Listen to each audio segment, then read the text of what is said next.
नमस्कार, बहुत बहुत स्वागत है आप सभी का हमारे इस खास शो वैलेंटाइन स्टॉक्स में। मैं हूं प्रियंका उपलानंद और इस खास शो में हम बात करेंगे उन स्टॉक्स की जिन्हें क्योंकि हम जानते हैं कि वैलेंटाइंस पर गरीबियों को गिफ्ट देकर प्यार का इजहार करने का एक चलन होता है। ऐसे में क्यों ना आप कुछ ऐसा गिफ्ट उन्हें दें जो उनके भविष्य को एक वित्तीय रूप से और मजबूती दे पाए। इसलिए हम इस शो में आपके लिए लेकर आए हैं 3 खास मेहमानों को जोड़ेंगे और वो हमें बताएंगे ऐसे कौन से शेयर हैं जिन्हें वैलेंटाइन डे के मौके पर गिफ्ट कर सकते हैं आप एक खास स्टॉक्स। और इसी शो में हम आपको वो भी स्टॉक्स बताएंगे जिनसे आपको ब्रेकअप कर लेना है, यानी जिनसे आपको ले लेना है एग्जिट। तो फंडामेंटली कौन से अच्छे स्टॉक्स हैं जिन्हें पोर्टफोलियो में आप ऐड कर सकते हैं, यानी जो आपके वैलेंटाइन हो सकते हैं, और कौन से ऐसे स्टॉक्स हैं जिनसे आपको एग्जिट करना है, जिनसे आपको वैलेंटाइन डे पे बिल्कुल ही बाय बाय कह देनी चाहिए। ऐसे कौन से स्टॉक्स होंगे वो भी हमारे एक्सपर्ट्स बताएंगे। तो हमारे साथ 3 खास एक्सपर्ट्स हमारे शो में क्वांटिफाई कैपिटल के सौरभ सिसोदिया होंगे, AUM कैपिटल के राजेश अग्रवाल और हेम सिक्योरिटीज की आस्था जैन होंगी। बहुत बहुत स्वागत है आप सभी का। राजेश भी हमसे जुड़ेंगे। सबसे पहले ये समझ लेते हैं, क्योंकि अच्छी बात की पहले बात होनी चाहिए, शुरुआत सौरभ से कर लेते हैं। सौरभ, कौन से ऐसे स्टॉक्स होने चाहिए जो, क्योंकि इतनी गिरावट के बीच में आई एम श्योर इस वक्त इन्वेस्टर्स को कई तरह की थॉट्स आएंगे। हम यहाँ जो भी स्टॉक्स डिस्कस कर रहे हैं वो शॉर्ट टू मीडियम टर्म या फिर लॉन्ग टर्म होराइजन के हिसाब से स्टॉक्स को अपने पोर्टफोलियो में ऐड करने की बात कर रहे हैं। ऐसे में वो कौन से पहले 2 स्टॉक्स आप शेयर करना चाहेंगे जिनसे आपको डेटिंग करनी चाहिए, यानी जो आपके पोर्टफोलियो में होने चाहिए? Yes, good afternoon Priyanka ji. Firstly मेरा पहला पिक रहेगा ONGC। ONGC की स्पेसिफिकली बात करें, अगर फंडामेंटली बात करें तो स्टॉक लगभग अपने बुक वैल्यू पे ट्रेड कर रहा है और कंपनी ने एक healthy dividend pay out maintain किया ओवर द इयर्स। और टेक्निकली अगर बात करें तो ONGC ओवरऑल हमने देखा कि मार्केट में गिरावट है, बट ONGC ने आज के सेशन में एक न्यू 52 एक हाई हिट किया है, तो इंडिकेट कर रहा है कि इंस्पाइट ऑफ मार्केट वीकनेस ये स्टॉक आज भी ग्रीन में ट्रेड कर रहा है। और ओवरऑल यहाँ पे बाइंग डिमांड है। डेरिवेटिव्स डेटा भी देखे और बाकी ओवरऑल डेटा भी देखे, फंडामेंटली टेक्निकली स्टॉक अपने 20 मूविंग एवरेज के ऊपर ट्रेड कर रहा है, 200 डे मूविंग एवरेज के ऊपर ट्रेड कर रहा है। तो टेक्निकली स्टॉक में ट्रेंड पॉजिटिव है, फंडामेंटल सपोर्ट कर रहा है। और आई थिंक जिस तरीके से स्टॉक ने एक नया 50 का हाइट किया आज के सेशन में ओवरऑल मार्केट वीकनेस के बावजूद भी, तो आई थिंक ये इंडिकेट कर रहा है कि जब मार्केट रिकवर होगा इस स्टॉक में और तेजी आएगी। तो ONGC में करंट लेवल से बाइंग की सलाह रहेगी। एक 160 का स्टॉप लॉस मेंटेन करके पोजीशन बनाई जा सकती है। इसमें आई थिंक अगले साल तक 200 तक के भी टारगेट्स ONGC में देखने मिल सकते हैं। मेरा दूसरा पिक रहेगा सन फार्मा। हमने देखा कि सन फार्मा में पिछले 2-3 क्वार्टर से एक अच्छा रिजल्ट्स आ रहे हैं और जिस तरीके से इसका प्राइस पैटर्न है, स्टॉक ने लगभग 2 सेशन पहले 3 सेशन पहले एक ऑल टाइम हाई हिट किया था। तो ये इंडिकेट कर रहा है स्टॉक में मोमेंटम काफी पॉजिटिव है, ट्रेंड काफी पॉजिटिव है और फंडामेंटली स्टॉक बिल्कुल एक लार्ज कैप कंपनी, काफी अच्छे फंडामेंटल्स है और प्राइस पैटर्न भी, प्राइस एक्शन भी उसको सपोर्ट कर रहा है। तो सन फार्मा में आई थिंक आगे जाते हुए और अच्छा मोमेंटम देखने मिल सकता है। तो सन फार्मा में करंट लेवल से बाइंग की सलाह रहेगी। एक 850 का स्टॉप लॉस मेंटेन करके पोजीशन बनाई जा सकती है। इसमें 950 तक के भी टारगेट्स देखने मिल सकते हैं। तो ये इमीडिएट टारगेट आपको सौरभ दे रहे हैं, लेकिन अगर आप इस स्टॉक में बने रहते हैं तो आपको 950 तक के टारगेट्स देखने को मिल सकते हैं। तो सन फार्मा और ONGC हम देख रहे हैं लगातार इस गिरते बाजार में भी इन दोनों स्टॉक्स ने अपनी बढ़त को नहीं खोया। आस्था भी है हमारे साथ। आस्था, वेलकम टू आवर शो। आप कौन से ऐसे स्टॉक्स हैं जिन्हें अपने साथ हमेशा बने रहने की सलाह देंगी? Good afternoon. देखा जाए तो 2 स्टॉक्स मुझे काफी ज्यादा पसंद आते हैं। सबसे पहले मैं बात करूंगी हिंडाल्को की। ये लॉन्ग टर्म के लिए काफी स्ट्रॉन्ग कैंडिडेट लगता है, पोर्टफोलियो में होना चाहिए। 2-3 कारण है। जिस तरह से यहाँ पे सप्लाई डेफिसिट हो रहा है, मेरे हिसाब से पूरा वर्ल्ड, अगर FY 2022 की बात करें तो एल्यूमिनियम को लेके एक डेफिसिट क्रिएट होने वाला है, क्योंकि चाइना की तरफ से कंस्ट्रेंट है, दूसरी तरफ से यूरोप की तरफ से भी कंस्ट्रेंट है, क्योंकि वहां पे पावर प्राइसेस काफी ज्यादा हाई है, तो वहां पे भी प्रोडक्शन हॉल्ट हुए हैं। तो मुझे लगता है कि ये काफी इंपॉर्टेंट ट्रिगर होगा हिंडाल्को के लिए और आगे जाते हुए EBITDA पैटर्न बहुत स्ट्रॉन्ग निकल के आने वाला है। इनफैक्ट अगर मैं इस क्वार्टर के भी नतीजे देखूं प्रियंका, तो बेहतरीन नतीजे इस कंपनी ने पेश किए हैं। आगे जाते हुए ये और भी अच्छा परफॉर्म करते हुए नजर आएंगे। तो हिंडाल्को मुझे लगता है कि यहाँ पे कोई भी गिरावट आती है तो बढ़िया कैंडिडेट है। लॉन्ग टर्म के लिए रखना चाहिए। थोड़ा सा स्लो मूविंग रह सकता है, बट 620 के लक्ष्य हमें आने वाले 6 से 8 महीनों में देखने को मिलने चाहिए। तो पहला काउंटर रहेगा हिंडाल्को। दूसरी तरफ बात करें तो एक छोटी कंपनी है फाइनोटेक्स केमिकल।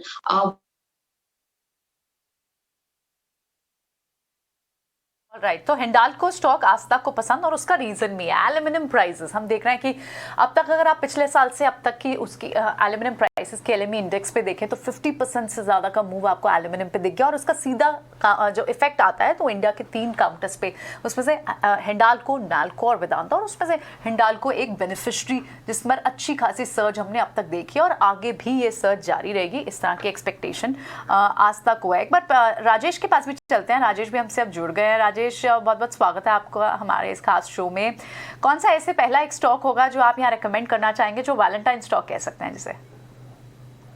देखिए, अगर मध्यम अवधि के लिए कहा जाए तो मैं समझता हूँ कि BSE बॉम्बे स्टॉक एक्सचेंज का स्टॉक रहेगा, जो कि छोटी अवधि में हमारा अनुमान है कि 2350 के टारगेट, और थोड़ी सी लंबी अवधि रखी जाए तो 2700 के टारगेट हो सकते हैं। अगर आप देखें तो 10,000 करोड़ की सिर्फ मार्केट कैप है, और जिसमें से इनके जो इन्वेस्टमेंट CDSL में है ना, वही 3200 करोड़ के आसपास के आते हैं। उसके अलावा इसमें स्ट्रॉन्ग कैश है बैलेंस शीट में, डेट फ्री स्टेटस है, डिविडेंड हमेशा अच्छी देती है, और सबसे अच्छी बात है कि भारत का सबसे बड़ा स्टॉक एक्सचेंज है नंबर ऑफ कंपनी लिस्टेड के हिसाब से अगर देखा जाए। उनकी डेरिवेटिव वॉल्यूम थोड़ी कम है, जिसको वो बढ़ाने की कोशिश कर रहे हैं, और जो नए इनिशिएटिव्स उन्होंने लिए ना, इंश्योरेंस प्लेटफॉर्म, पावर को लेकर के या स्पॉट एक्सचेंज को लेकर, इवन INX जो कि उनका गिफ्ट सिटी में इंटरनेशनल एक्सचेंज है, वो भी मार्केट लीडर है और अपने आप में अच्छी तरीके से बढ़त दिखा रहा है। इन सब चीजों के बीच में अगर आप देखें तो कंपनी ने ऑलरेडी बोनस अनाउंस कर रखा है, तो इस वक्त कम बोनस में ट्रेड कर रहा है, और हम समझते हैं कि जिस तरह की पेडिग्री है, कॉर्पोरेट गवर्नेंस है, उन सब चीज लिहाज से बहुत अच्छा बैठता है। और आने वाले दिनों में जब NSE का IPO अनाउंस हो जाएगा तो उस समय वैल्यूएशन की एक री रेटिंग होगी। मैं समझता हूँ यहाँ पे एक बार खरीदारी करनी चाहिए। ठीक है, BSE अब भी आप देखेंगे पीछे कुछ दिनों में, पीछे लास्ट कुछ दिनों में अच्छी खासी इसने रिटर्न्स दिए। रीजन अच्छे रिजल्ट्स, नए डीमैट अकाउंट ऐड हो रहे हैं, और साथ ही डिविडेंड भी एक बड़ा रीजन है जिससे BSE पसंद बनता है राजेश के, और फंडामेंटली अच्छा एक स्टॉक। कुछ और स्टॉक्स जो इस लिस्ट में ऐड करना चाहेंगे सौरभ आप, और कोई काउंटर्स जो वैलेंटाइन स्टॉक्स यानी जिनसे बने रहने की सलाह होगी? आई थिंक जो लार्ज कैप स्पेस से मुझे HDFC बैंक पसंद आ रहा है। ओवरऑल मार्केट में करेक्शन के बावजूद अच्छे अट्रैक्टिव वैल्यूएशन भी मिल रहा है। स्टॉक अपने लगभग 200 डे मूविंग एवरेज के आसपास मिल रहा है। तो किसी इन्वेस्टर को अगर ये स्टॉक में इन्वेस्ट करना है तो अट्रैक्टिव वैल्यूएशन मिल रहा है। इसमें 1400 का स्टॉप लॉस मेंटेन करके पोजीशन बनाई जा सकती है। ऑन द अपसाइड 1700 तक की चाल HDFC बैंक में फ्रॉम लॉन्ग टाइम होराइजन देखने मिल सकती है। ठीक है, HDFC बैंक यानी चाहे भले ही अभी FIs की सेल ऑफ दिख रही हो, HDFC बैंक में आपको फिलहाल के लिए पीछे के दिनों में यहाँ पर डेंट पड़ता, प्रेशर पड़ता हुआ देखा हो, लेकिन ये स्टॉक एक्चुअली ये वैलेंटाइन स्टॉक है, यानी जिसके साथ आपको जिसे आपको जोड़ के रखना है, जिसके साथ आपको रिलेशन बना कर रखना है, क्योंकि fundamentally strong counter HDFC bank जो सौरभ को लगता है। आस्था, आपका कौन सा होगा नेक्स्ट वैलेंटाइन स्टॉक? देखा जाए तो मेरे को VIP इंडस्ट्रीज भी काफी ज्यादा यहाँ पे पसंद आता है। आज गिरा हुआ है, बट मुझे लगता है गिरावट में बेहतरीन मौके हैं, क्योंकि एक तरह से मार्केट लीडर है ये। लगेज स्पेस की मैं बात करूं, और जिस तरह से टूर और ट्रेवल वापस से यहाँ पे रिबाउंड हमें देखने को मिला है, कंपनी मेजर बेनिफिशियरी रहेगी। उसके अलावा बैलेंस शीट बहुत हेल्दी है, रिटर्न रेशियोज काफी ज्यादा स्ट्रॉन्ग है, तो सभी पैमाने पे VIP इंडस्ट्रीज मुझे काफी ज्यादा पसंद आता है। गिरावट आती है तो खरीदारी करनी चाहिए। आगे जाते हुए मुझे लगता है 700 के भी ऊपरी स्तर हमें देखने को मिलेंगे। इनफैक्ट 780 तक के टारगेट्स में इस काउंटर को देना चाहूंगी। बिल्कुल, तो ओपन अप थीम से जुड़ा हुआ आस्था का नेक्स्ट पसंदीदा स्टॉक रहेगा VIP इंडस्ट्री। और हम देख रहे हैं जिस तरह से इकॉनमी पूरी तरह खुल गई है, ट्रैवल एंड टूरिज्म बूम पे। इनफैक्ट हमने कुछ दिन पहले VIP इंडस्ट्रीज के मैनेजमेंट से भी बात की थी अपने शो पे, और क्लियरली उन्होंने बताया था कि जिस तरह के ट्रैवल वॉल्यूम्स अब दिख रहे हैं, सिर्फ डोमेस्टिक नहीं अब तो इंटरनेशनल भी शुरू हो गया, तो जाहिर तौर पर पैकेजिंग, टूर, ट्रैवल और उससे जुड़ी हुई सारी एक्सेसरी बेस्ड कंपनीज को, वहाँ लगेज बेस्ड कंपनीज को फायदा मिलता हुआ, तो VIP इंडस्ट्रीज होगी आस्था की दूसरी पसंद। राजेश, आपकी दूसरी पसंद क्या होगी वैलेंटाइन? देखिए, दूसरी पसंद के हिसाब से हम मध्यम अवधि के लिए पॉलीप्लेक्स देना चाहेंगे, जो कि अगर आप देखेंगे तो पैकेजिंग इंडस्ट्री को बिलोंग करती है। 7वीं सबसे बड़ी कंपनी अगर ग्लोबल मार्केट में देखे जाए थिन BOPP में 60,000 टन की कैपेसिटी के साथ इन्होंने इंडोनेशिया में एक्सपेंशन किया है, कि जो बहुत जल्द चालू हो जाएगा, और भी कैपेक्स प्लान कर रखे हैं आने वाले 2 सालों के लिए। ग्लोबली अगर आप देखेंगे तो डिमांड लगातार बढ़ती जा रही है, लेकिन कोई नया कैपेक्स आ रहा नहीं है। मार्जिन्स मेरे हिसाब से और भी अच्छे होते हुए आएंगे, बैलेंस शीट बहुत स्ट्रांग है, कंपनी ने लगातार अच्छे डिविडेंड दिए, जो पिछले डिविडेंड के हिसाब से अगर देखा जाए तो इस वक्त की यील्ड 7.25% के आसपास बैठती है। दूसरी तिमाही के जो नतीजे आए थे उसमें हमने देखा था बॉटम लाइन 26% के आसपास जंप आई थी। तीसरी तिमाही में भी हम उम्मीद कर रहे हैं कि बेहतर नतीजे आएंगे। छोटी अवधि में हम इस स्टॉक में 2250 और थोड़ी सी मध्यम अवधि में 2500 का टारगेट लेके चल सकते हैं।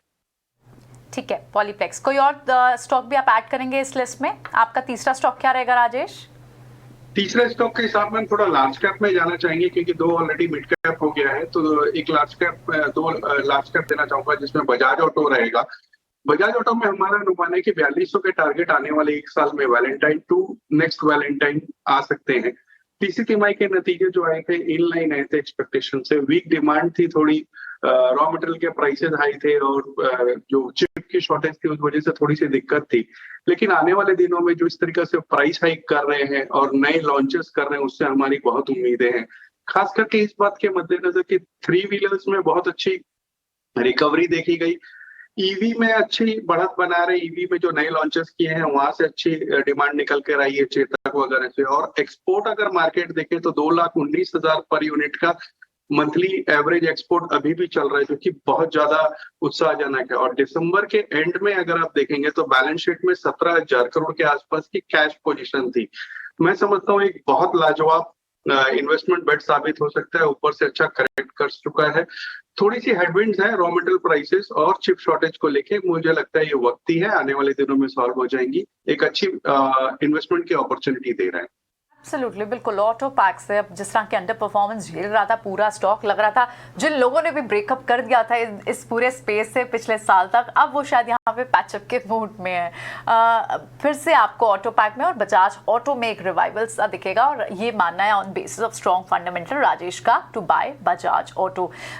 इसी कड़ी में आप चलिए, वो वाले स्टॉक्स की तो बात हो गई जो आपको पसंद आने हैं, आपको जिनके साथ पैचअप रखना है, जो they should be dating stocks. लेकिन अब ये भी समझ लेते हैं आपके ब्रेकअप स्टॉक्स कौन से, यानी कौन से स्टॉक्स ऐसे जो अब हमें फंडामेंटली कॉर्पोरेट गवर्नेंस का इशू, डेट का इशू या एनी अदर टेक्निकल रीजंस या फिर मार्केट के ट्रेंड के ऑपोजिट जो चल रहे हैं स्टॉक्स, ऐसे स्टॉक्स जिनसे आपको करना है ब्रेकअप। तो आशा, ऐसा कौन सा स्टॉक होगा जिससे आप पोर्टफोलियो से एग्जिट करने की सलाह दे रही हैं?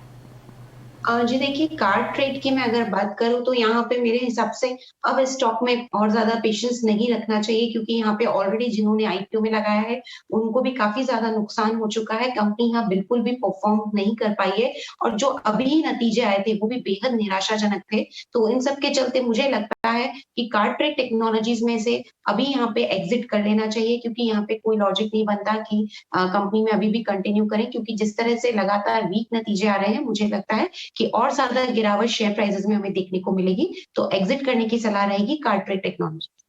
एग्जिट करने की सलाह, क्योंकि हमने देखा कि लिस्टिंग के बाद से एक अच्छी खासी वेल्थ इरोड की है इस स्टॉक ने अपने इन्वेस्टर्स की, और इसी वजह से अब भी फर्दर भी बाइंग ऑन डिप्स की सलाह नहीं रहेगी, इनफैक्ट अब भी एग्जिट की ही सलाह रहेगी, ये मानना है आस्था का। सौरभ, आपका कौन सा होगा ब्रेकअप स्टॉक? मेरा ब्रेकअप स्टॉक जोमैटो रहेगा। जोमैटो ने लिस्टिंग के बाद देखिए तो कुछ समय के लिए एक साइडवेज मूवमेंट दिखाया था, ऑन द अपसाइड एक रैली भी दिखाई थी, पर अपने जो उसने हाई मारा था वहां से लगभग 50% करेक्ट हो चुका है। और कोई भी आईपीओ अगर एक फ्रेश 52 लो हिट करता है, आज के सेशन में उसने एक फ्रेश 52 लो हिट किया है, तो इंडिकेट कर रहा है कि इसमें प्रेशर्स और बनेगा ऑन द डाउन साइड। और जिस तरीके से इन्फ्लेशन कंसर्न्स आ रहे हैं तो जो ग्रोथ स्टॉक्स है तो उन पर ज्यादा इफेक्ट देखने मिलता है। और फंडामेंटली भी देखिए तो स्टॉक में जो रिटर्न ऑन इक्विटी काफी लो है और जो कंपटीशन है अभी मार्केट में और हाइपर लोकल डिलीवरी प्लेयर्स आ रहे हैं, तो आई थिंक उसका भी एक नेगेटिव इंपैक्ट जोमैटो पे देखने मिलेगा। तो आई थिंक करंट लेवल्स पे जोमैटो की जो वैल्यूएशन है वो कंसर्न एक है, काफी हाई वैल्यूएशन है। तो करंट लेवल्स पे जिसने भी लिया आई थिंक एग्जिट की सलाह रहेगी। स्टॉक में और नीचे के लेवल्स करंट लेवल्स पे देखने मिल सकते हैं। ठीक है, तो दोनों ही न्यूली लिस्टेड और फिनटेक स्टॉक्स हैं जहां आपको अभी फिलहाल एग्जिट आउट करने की। जोमैटो इस कड़ी में रहेगा। हमने देखा जोमैटो का लॉस भी वाइडेंड हुआ और कई तरह के चैलेंजेस न्यूली लिस्टेड कंपनीज में आ रहे हैं, they are yet to be profitable. और हालांकि इस कड़ी में दो स्टॉक्स हम ऑलरेडी डिस्कस कर चुके हैं, लेकिन अब ये समझ लेते हैं कि राजेश कौन सा स्टॉक है जिससे ब्रेकअप की सलाह दे रहे हैं। राजेश, आपको जो नहीं पसंद और आप निवेशकों को यहाँ बिल्कुल कॉशियस करना चाहते हो? देखिए, मैं इस कड़ी को ही आगे बढ़ाना चाहूंगा, क्योंकि दोनों ही आपने देखा, कार ट्रेड हो या जोमेटो हो, न्यू लिस्टिंग थी, न्यू एज कंपनीज थी, और इसमें ही तीसरी कंपनी पेटीएम की रहेगी। जहां इतनी ज्यादा गिरावट हो चुकी है इशू प्राइस के बाद, उसके बावजूद हम समझते हैं कि अभी दिक्कतें चलने वाली है, क्योंकि अभी भी वैल्यूएशन थोड़े से स्ट्रेच है इस बात के मद्देनजर कि अभी भी जबरदस्त लॉस आ रहा है। और जिस तरीके से दुनिया भर में इन्फ्लेशन सिर उठाता जा रहा है, यूएस में हमने देखा 40 साल के ऊपर के लेवल्स पे इन्फ्लेशन है, तो इन सब चीजों के बीच में ये जो न्यू एज कंपनी है, इनको रुपए उगाने में थोड़ी सी दिक्कतें का सामना करना पड़ सकता है। और इनको फंडिंग की हमेशा रिक्वायरमेंट रहती है, चाहे वो जोमेटो हो या पीबी इंफोटेक हो या इस तरीके के जो भी यूनिकॉर्न्स हैं। तो मैं समझता हूँ कि आने वाले दिनों में इनके फंड्स की दिक्कतें रहेंगी, लॉसेस अपनी जगह बढ़े हुए हैं, जो कि मुझे नहीं लगता कि बहुत जल्द खत्म होने वाले हैं। तीसरे सबसे बड़ी बात, कंपटीशन बढ़ता रहेगा, क्योंकि लगातार नई कंपनियां इस प्लेटफॉर्म पे आती रहेंगी, कंपटीशन बढ़ता रहेगा। जो ग्राहक है उनको ऑनबोर्ड करना और बनाए रखना, ये दो बड़ी चीजें हैं जो इन सबके सामने आने वाली है, क्योंकि कस्टमर लॉयलिटी इस पूरे न्यू एज कंपनीज में कहीं भी नजर नहीं आती है। जहां ज्यादा डिस्काउंट आता है, लोग वहीं मूव कर जाते हैं।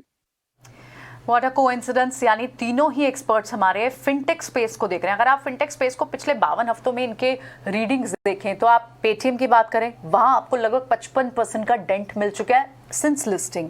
आप कार्टरेट की बात करें, वहाँ 60% से ज़्यादा का डेंट हो चुका है। और आप तीसरा स्टॉक जोमेटो की बात करें, वहाँ आपको लगभग 40% का स्टॉक डेंट मिल चुका है। राजेश, एक बस वेरी क्विकली, नायका पर क्या राय होगी? नायका भी उसी कड़ी में है और वहाँ पर भी आप देखें तो लगभग 42% वेल्थ इरोड हो चुकी है सिंस लिस्टिंग। ये आपका ब्रेकअप स्टॉक होना चाहिए या फिर अभी भी इसमें थोड़ा बहुत या फिर डेटिंग स्टॉक होना चाहिए?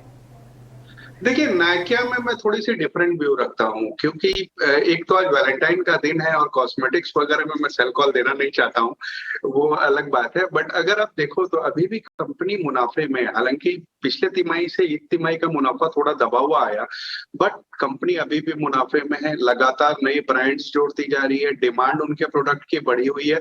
और सबसे बड़ी बात है कि जो ऑफलाइन में भी वो करीब करीब 40 सिटीज में 80 स्टोर के आसपास ऑलरेडी खोल चुके हैं।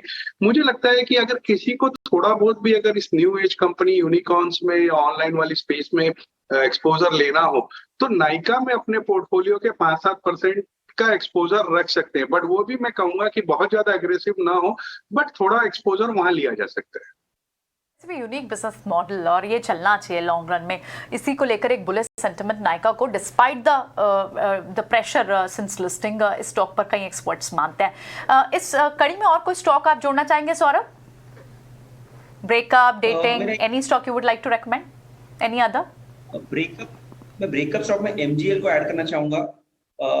टेक्निकली अगर बात करें तो स्टॉक ने आज के समय न्यू 52 लो हिट किया है, तो ये इंडिकेट कर रहा है कि स्टॉक में डाउन ट्रेंड काफी स्ट्रांग है।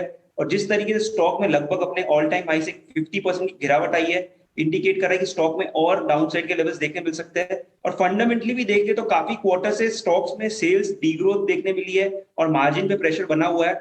और जिस तरीके से इसका प्राइस पैटर्न इंडिकेट कर रहा है, आई थिंक ओवरऑल आगे जाते भी इसमें एक दिक्कत का डाउन साइड प्रेशर रहेगा। तो आई थिंक करंट लेवल्स में एमजीएल में भी एग्जिट की सलाह रहेगी और उसके आई थिंक अलावा दूसरे विकल्प स्टॉक्स को देखने चाहिए लोगों को। ठीक है, एमजीएल आपका। आस्था, कोई और दूसरा ब्रेकअप स्टॉक? ब्रेकअप स्टॉक में अबैन ऑफशोर में मेरे को ऐसा लगता है कि निकलना चाहिए, क्योंकि यहाँ पे नतीजे बेहद खराब थे सबसे पहले। और दूसरी तरफ देखा जाए तो जो इनकी नेटवर्थ है वो भी नेगेटिव में है। तो रिटर्न रेशियोज की बात करूं या मैं रिजल्ट्स की बात करूं तो कहीं पे भी कॉन्फिडेंस नहीं आता है। मेरे हिसाब से हो सकता है कि थोड़ा सा मार्केट वॉलेटाइल हो तो ऊपर नीचे हो, बट पोर्टफोलियो में रखने के लिए अभी तो इस स्टॉक से दूरी बनाने रखनी चाहिए एटलीस्ट 2-3 महीने तक, जब तक कि अगले नतीजे नहीं आते। तो अबैन ऑफशोर को मैं यहाँ पे सलाह दूंगी कि उसको भी एक बार चाहे तो एग्जिट कर सकते हैं। ठीक है, अबैन ऑफशोर, एमजीएल दिया सौरभ ने। अब राजेश से समझ लेते हैं कि फंडामेंटली किस नजरिए, इस फंडामेंटल नजरिए से अब वो कौन सा ऐसा स्टॉक है जिसे एग्जिट आउट करने की सलाह दे रहे हैं? दूसरा आपका ब्रेकअप स्टॉक राजेश?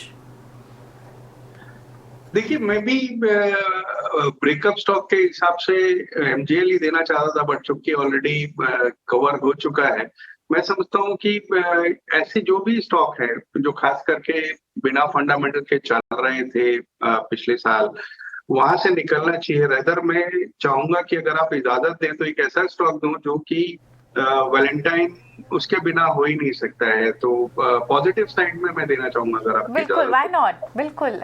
लास्ट हम जाते जाते शो को वहीं समेटेंगे कि कौन से स्टॉक्स हैं जिनके साथ अभी भी आपको पैचअप करना है, डेटिंग रखनी है, जो जिनके साथ आपको कनेक्टेड रहना है। Should I? Yes yes please. देखिए, जब वैलेंटाइन की बात हो, लव की बात हो, तो ऐसा हो ही नहीं सकता है कि आप मार्केट में हो रिलायंस को आप छोड़ दें। तो रिलायंस एक ऐसा स्टॉक है जिसको आपको लंबी अवधि के लिए पोर्टफोलियो में रखना है। इस वैलेंटाइन से अगले वैलेंटाइन की बात करूं तो 2700 के टारगेट है, बट ये टारगेट आगे भी रिवाइव हो सकते हैं। ओटीसी, रिटेल और जियो, ये तीन तो अच्छे चल ही रहे थे। अब रेन्यूएबल्स में भी ये कंपनी जा रही है। तीसरी तिमाही में अगर आप देखें तो 42% के आसपास का जंप देखा गया था, हालांकि वो वन टाइम गेन के कारण से था। रेवेन्यू में 62% की जंप थी। टैरिफ हाइक्स लगातार हो रहे हैं। अभी पिछले दिनों मेहता साहब ने एयरटेल में भी कहा था कि टैरिफ हाइक होना लाजमी है, तो जाहिर सी बात है जियो को भी उसका फायदा पहुंचेगा। रिटेल बहुत अच्छी तरीका से कामकाज कर रहा है। 800 स्टोर के एडिशन पर क्वार्टर कर रहे हैं, जहां दूसरे जो रिटेल चेन्स है उनके टोटल स्टोर ही 800 नहीं है बहुत सौ के, तो और ये हर क्वार्टर में 800 जोड़ रहे हैं। हाइड्रोजन चेन में ये बहुत बड़ा इन्वेस्टमेंट कर रहे हैं। और वैल्यूएशन अगर आप देखेंगे तो जो लिस्टेड और अनलिस्टेड सब्सिडीज हैं उनकी, वो लास्ट 1-1.5 साल में बहुत ज्यादा बढ़ गए। तो इन सब चीजों के मद्देनजर मैं समझता हूँ कि रिलायंस को हर गिरावट में एक्यूमुलेट करना चाहिए। मध्यम अवधि 1 साल के टारगेट 2700 के हो सकते हैं, बट ये ऐसा स्टॉक है जो आपको लंबी अवधि के लिए अपने पोर्टफोलियो में रखना है। ठीक है, लंबी अवधि के लिए। और इस स्टॉक को कोई कैसे भूल सकता है? One of the biggest market cap और जिसका वेटेज भी निफ्टी पे है, रिलायंस इंडस्ट्रीज, जिसे निवेशक कभी भी भूल नहीं सकते और इनफैक्ट उसको भूलना भी नहीं चाहिए on the basis of strong fundamental. और जिस तरह से अब ये कॉन्ग्लोमरेट ना सिर्फ ये oil and gas based counter रह गया है, बल्कि ये तो अब एक डेटा ड्रिवन कंपनी है जो एक टेक्नोलॉजी बेस्ड कंपनी भी हो गई है विद जियो। यहाँ पर बने रहने की सलाह राजेश की रहेगी रिलायंस में। कोई लास्ट स्टॉक आपकी तरफ से, लास्ट पिक आपकी तरफ से आज था जो हमेशा लॉन्ग टर्म के लिए आप सोचते हैं कि ये तो पोर्टफोलियो में हमेशा रहना चाहिए, irrespective of the trend, irrespective of the fundamental reason और irrespective of any technical reasons also? देखा जाए तो जिस तरह से केमिकल स्टॉक्स काफी अच्छा परफॉर्म कर रहे हैं प्रियंका लास्ट कुछ सालों से, तो मुझे लगता है कि उसमें एक स्टॉक है गुजरात हेवी केमिकल्स लिमिटेड, वो पसंद आता है। वहां पे मेरे को काफी ज्यादा उम्मीदें हैं। 500 के ऊपर के मैं टारगेट्स देना चाहूंगी। देखा जाए तो कंपनी में 2-3 बहुत इंपॉर्टेंट पॉइंट है। सबसे पहले ये लोग डीमर्जर प्लान कर रहे हैं इनके होम टेक्सटाइल बिजनेस का, वो भी शायद 1 अप्रैल 2022 से वो इफेक्ट में आ जाएगा, तो उसका भी बहुत बड़ा फायदा होगा। दूसरी तरफ सोडा ऐश जो कंपनी का मेन प्रोडक्ट है, वहां पे प्राइसेस हमने वर्ल्ड वाइड बढ़ते हुए देखी और अब तो चाइना भी नेट इंपोर्टर बन रहा है, तो आगे जाते हुए कंपनी वहां पे बेहतरीन मार्जिन क्लॉक करेंगी। तीसरी तरफ ग्रीनफील्ड एक्सपेंशन भी कंपनी कर रही है और नतीजे सबसे ज्यादा जो इंपॉर्टेंट है वो काफी बढ़िया आए हैं। सो गुजरात हेवी केमिकल्स लिमिटेड मुझे लगता है कि गिरावट आए तो वहां पे भी खरीदारी करनी चाहिए 520 के टारगेट्स के लिए। ठीक है, ऑल राइट। और यानी लास्ट में अगर हमें कंक्लूड करना हो, the stock you would like to get married to, Saurabh ऐसा स्टॉक आपका कौन सा होगा? आई थिंक मैंने जैसा कि कहा, अभी करंट लेवल्स पे जो गिरावट आई है उसमें मुझे आईटी सेक्टर काफी अच्छा लग रहा है। तो इन्फोसिस अगर आई थिंक करंट लेवल्स पे किसी को अगर लेना है तो एक अट्रैक्टिव वैल्यूएशन मिल रहा है अपने 200 डे जो लॉन्ग टर्म मूविंग एवरेज है उसके आसपास में। इन्फोसिस जो रिस्क टू रिवॉर्ड पर्सपेक्टिव से अच्छी फ्रेश एंट्री इन्वेस्टर्स को मिल सकती है करंट लेवल्स पे।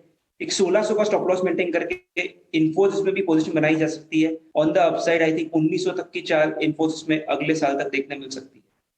ठीक है, तो इन्फोसिस, आईटी पैक और ऑल टेक्नोलॉजी स्टॉक में इतनी अच्छी खासी सेल ऑफ के बाद अब यहाँ बाइंग तो बनते हैं और fundamentally such a strong counter Infosys जो पोर्टफोलियो में हमेशा बने रहने के पूरी तरह से लायक है।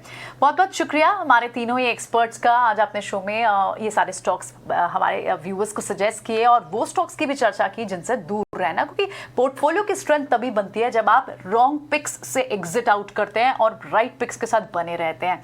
तो हमारी खास पेशकश को देखने के लिए हमारे सारे व्यूअर्स का बहुत बहुत शुक्रिया। लेकिन ET Now स्वदेश पे लगातार खबरें बनी हुई हैं। नमस्कार।